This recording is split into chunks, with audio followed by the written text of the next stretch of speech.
Hello, everybody, and welcome back to Mad Manners Weekly. Yes, you are listening on the Cricket Unfiltered feed. I am Manners, and that's right, because I'm mad about cricket, I'll be coming to you once a week solo with a podcast column type release. So last week, I went through the aging of the Australian team, and I posed a few questions about when the team could age out and what problems that could face, what problems could face Australia, considering they have the Border Gavaskar Trophy this summer and then the Ashes the summer after with an aging team. So if you haven't heard that, go back and listen. But on today's Mad Manners Weekly, I want to discuss whether Travis Head should open the batting, and more importantly, the tough decision Travis Head needs to make.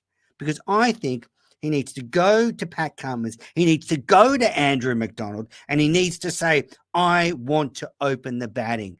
I want this challenge. He needs to take that responsibility as a senior player in the team. He needs to take that responsibility as being one of the form players in the team and go to Macca and go to Camo and say, I want to do it. He hasn't done that so far. In fact, when Steve Smith went up to open the batting last summer, he went on record as saying he's done pretty well in the middle order and he doesn't want to mess with that. So we're going to get into some of the reasons why I think he should do it, why I think maybe he's reticent to do it, because he has been burnt in the past. And I'll get into the reasons why I think that has come back to haunt him a little bit. But I guess, moreover, I just want to put out there one element that I think shouldn't be discarded. Maybe behind the scenes, this debate has been solved. Maybe McDonald, Cummins, and the top six have decided who should open the batting, and they're keeping it away from the media and keeping it away from the Indian team. And in fact, I think it would be a very good strategy to not announce the next opening batter until the toss at the first test, because it will give you just a slight advantage. It will mean India aren't sure who's going to be open the batting in that first test. Sure, that advantage will dissipate pretty quickly, but still, I would take every little 1% you can get. And therefore, I would say we've decided who will open the batting, but it will not be announced until the toss. And even at the toss, I mean, you're supposed to give the team batting order, but I don't think you have to. So you could keep the Indian opening bowlers and the Australian public guessing until the Australian opening batters walk onto the field in that first test. And I think that actually would be a prudent strategy. We all know how good India are. They came over the top of us last time they were here, even after we bowled them out for 36. So if you just get one little bit of advantage by them not knowing who the opening batters will be, take it. So that's the first thing. I just want to put that out there, that when I say Travis Head should go to the team, etc., it doesn't mean he has to make it public. But I do think he should go to the team and say, I want to do it. Now, I want to play some audio. Travis Head made a superb 154 against England in the first one-day international, and he was asked by one of the journalists about him opening the batting this upcoming summer. Let's have a listen. There's obviously been a bit of talk in the past few weeks in the Aussie media about who's going to open the batting in test matches when you get back home. Is that something that you're sort of quite aware of, the chatter? Yeah, keep the chatter, makes it interesting. I think you said in the past wouldn't be something you would be particularly keen to do. Is that changed since then? I'm not going to dive into that, just let that play out. So Travis looked a little annoyed when the two questions are thrown at him about opening the batting in the upcoming test summer. Look, I can imagine he was annoyed just facing English journos. It can be a pretty tough experience for an Aussie cricketer, especially when they're laying into you about stuff. And I don't know if that was happening then, because, he just made a match-winning 154. But he did look pretty annoyed at the line of questioning. And he sort of raised his eyebrows. For those that saw the videos, you could just tell I don't know why he was so annoyed, but he just looked annoyed about it. And I guess this is why I think there might be some annoyance or some reticence from Travis Head to go up to open the batting. And we'll get into the complexities of this. But what is at stake is the fact that he has been the form player in international cricket across all three formats. He has played match-winning innings on some of the biggest occasions. He's no doubt one of the stars of world cricket at the moment. You think about the World Test Championship final, you look at the 50-over World Cup, you look at his match-winning innings at Test level. He's done it all. And then in the IPL and the Major League Cricket, he's shown he's a gun at T20 level.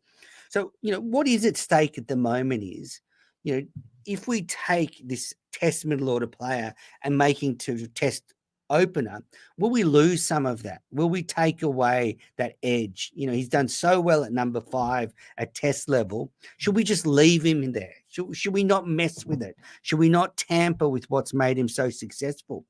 And there's a lot at stake for Travis Head. Only 4 years ago, he was left off the Australian contract list, had to work his way back into the Australian side, and then he played some match-winning innings in the Ashes in 21-22 and was able to get his contract back. But the way he sees it, he's worried that if he moves to the top order, he will undo all the good work he's done. Now, he was interviewed after that 154 on Sky Cricket by by Mike Atherton and Ricky Ponting. And let's have a listen to what he had to say about his increase in form. The environment that's created has been a very enjoyable one. And a lot's been spoken about the last couple of years, obviously, probably about that Ashes series in 21 when I sort of lost the contract, etc. And I went away and thought if I get another chance, if I'm lucky enough to get another chance, I'd probably like to do it a little bit more my way. And that coincided with Ronnie and Pat and a few close friends in my team and who backed me in. And I went out and just sort of, if it's 2 or 3 test matches, if it's however long it's going to be, I want to go out doing it how I want to do it. So, look, it's worked. It's never ever guaranteed. And I was lucky that it started off well, but quite easily could have been 1 or 2 tests. But it's been nice once to get on a roll to then be hungry enough and be willing enough to work still and get it done. I'm still... I've got hunger and I still think about the game, but I'm trying to do it as relaxed and enjoyable as I possibly can. Well, there you go. So we talked about how relaxed and enjoyable the game is for at the moment and his approach to the game. And that approach is far more suited to batting in the middle order. But you can certainly play that way opening the batting. You look at Usman Khawaja since he's come back into the Test side. He wasn't an opening batter and he took the opportunity. And like Travis Head, he's kind of let go of a lot of the pressures he put on himself. So Travis Head could do that. But that is what at stake at the moment. Are we going to upset the apple cart by moving him from 5 to opener? I don't think we will. And as I said, my feeling is, and my thoughts around it is, he should take it out of Cummins and McDonald's hands now. He's a senior player. He's been in international cricket for a long time now. He's captained the side. Steve Smith did what was best for the team when he said he'll go open to allow Cameron Green back into the side. And now I think it's time for Travis Head to do the same. Plus, I think it will free him up if he embraces this new challenge. But now we get into the reasons why I think he has been reticent to do this. And it's not just his superb form in the middle order. But if you wind back the clock into early in Travis Head's career, he was made captain of South Australia at a very young age. He was thrust into the responsibility, in my opinion, far too young. He was only 21, and he has spoken to me and other people about this. It did affect his development. It took him a number of years to really work out how he could captain the side and work on his own game. And I think you can pretty much safely assume that giving him the captaincy kind of slowed down his development because he wasn't able to focus on his batting. He wasn't able to focus on developing his career. Instead, he had to sort of look at the bigger picture and look after South Australian cricket and lead a team that was struggling, I was going to say a very unsuccessful team, but they had some success while he was skipper. But, he had to take on more responsibility than any young batter should have to take on. And I think, he was the youngest ever skipper of South Australia, and I think you can look in hindsight that decision was a huge mistake. And did they slow down Travis Head's ascension to being an international player and being dominant international level? Maybe this development would have happened a few years earlier. But I think this I'm not going to say trauma, but this event, what happened to Travis, I think does factor into his reaction to this now. I don't think it worked well for Travis being pushed into a position he wasn't comfortable with, and that was when he was made captain. And I think he feels now, and I'm extrapolating, I'm guessing, but he's feeling so good at international level. Why push him into a position that might jeopardize that? Why make him do something that maybe he's not suited to? And I think we saw in the past that when he was pushed into the captaincy, it did affect his batting. So, maybe there's a part of him that not wants to be selfish, but doesn't want to give up that success. I've worked so hard to make myself a successful number 5. Why do I want to give that up? And then he looks back at when he was pushed into the captaincy at a young age, it could have cost him his career. So I think there is a little bit of that playing into it where, he knows what's best for him and he wants to stay on that path. So that, so I think that early dose of captaincy, I wouldn't say scarred him, but I just think he can, as I said, he feels the trauma of being put in a position that's not right for him. And maybe he doesn't want to take that leap again. Now, on that chat with Ricky Ponting and Mike Atherton, Travis Head said, the shorter the format, the harder it is. He said, Test cricket is the easiest because you can set your own pace. And he said he enjoys Test cricket the most, which is why I think he would be such a great foil to Usman Khawaja at the top of the innings. Travis Head's aggressive. There'll be so many gaps in the field if he's opening the batting. Sure, there'll be extra slips trying to catch balls flying off the edge. But if he went out to open the batting, you can imagine he would find the boundary a number of times. And it would be a great foil to Usman Khawaja, who doesn't play many balls outside the off stump. And, I think it would be hard for the bowlers because you've got Travis Head, who if you bowl wide to, he's going to punish you. If you bowl straight to him, he could punish you as well. And then you've got the opposite with Khawaja. If you bowled wide to Khawaja, he's not going to bite. He will just let it go through to the keeper. So you want to get him playing at the new ball. You start to drift a bit straighter, and then that plays into Khawaja's game, also plays into Head's game. But it would be tough for the bowlers because, they don't want to give Head any width outside the off stump. But when they're bowling to Khawaja, well, they can bowl in that line outside off stump. He's not going to play at them.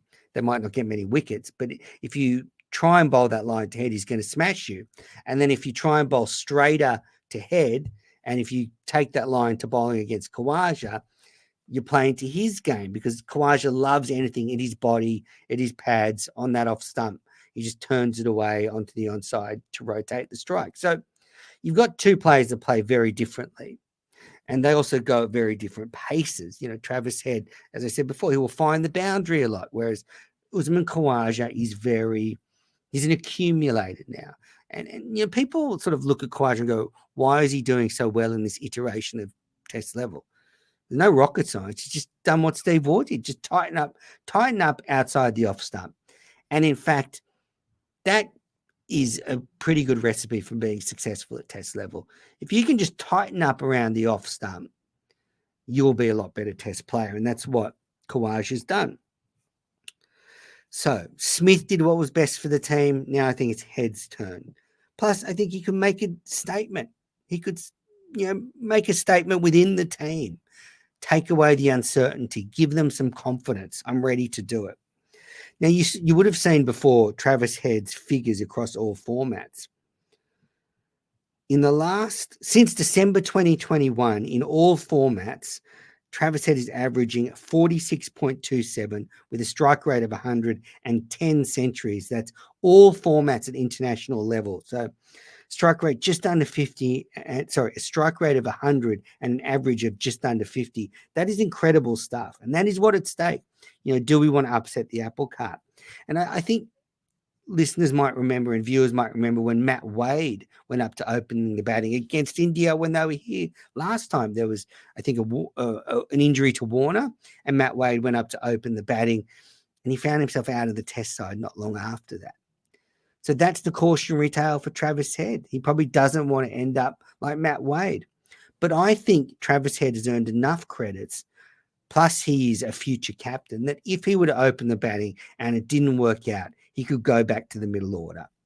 I don't think it'd be up to open the batting than out of the team. So I think it's a risk for Head worth taking. And I would like to just read out some stats that were provided by Cricket Australia about openers who have moved from the middle order. Openers who have moved from the middle order. So these are Australian openers that have turned their careers around opening the batting. Usman Khawaja averaged in the middle order 39. Opening the batting is averaging 57. That's probably come down a bit since this was published. Shane Watson averaged under 20 before opening the batting at test level. As a test opener, averaged 41. Simon Kadich averaged 36 as a middle order player, averaged 50 as a test opener. Greg Blewett, 35 as a middle order player, 29 as an opening batter. Didn't work out too well for Bluey. Justin Langer averaged 39 as a middle order player, averaged 48 as a test opener. Booney averaged 23.94 in the middle order. That's true, but he did have a big spell at number 3 where he did very well. But as an opener, Booney averaged 45. Keith Stackpole, 25 in the middle order, 40 opening the batting. Bob Simpson, 19 in the middle order, 55 opening the batting. So, I mean, there is a trend of middle order players going up to opening the batting and being very successful at it. But as I said, I think what's hurting Travis Head is the trauma of being thrust into the captaincy at a young age. I know people are probably saying, well, that's a long bow to draw, but I think it's there. I think Travis Head knows what has been successful for him now is this free and easy approach to the game, and he's really concerned about messing that up. And now let's not forget his test career has been, up and down for Travis Head, but he has opened the batting before. He's done it on the subcontinent. He has a high score of 90 and an average of 55.75.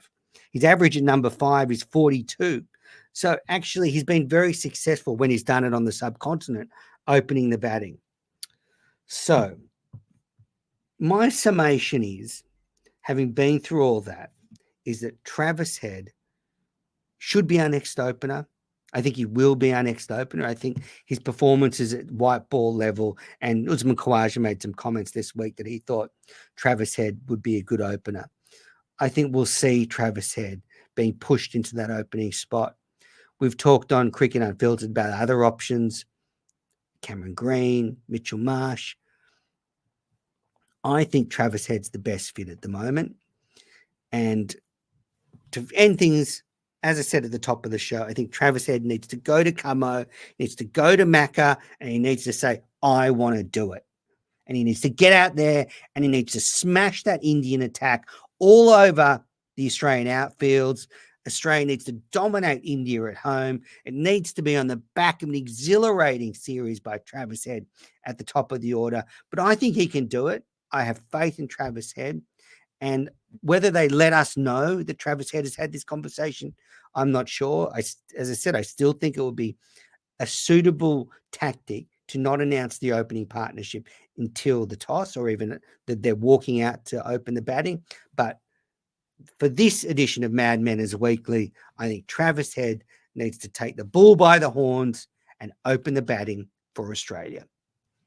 Thanks everybody for tuning in. Remember, you can get all our content on Patreon. The ad-free versions are available there. So if you want to become a valued supporter of the show, head to our Patreon page. The details are in the show notes. Remember, rate and review the podcast on your favorite app. Share the Mad Manners Weekly around. It's going to be broadcast on YouTube, on Twitter. It's going to be coming out weekly during the summer. Also got the regular weekly Cricket Unfiltered podcast. So much news to cover off. So much news to cover off this week with Damien and Dan. Controversies aplenty. An England skipper caught in blackface. What more to say?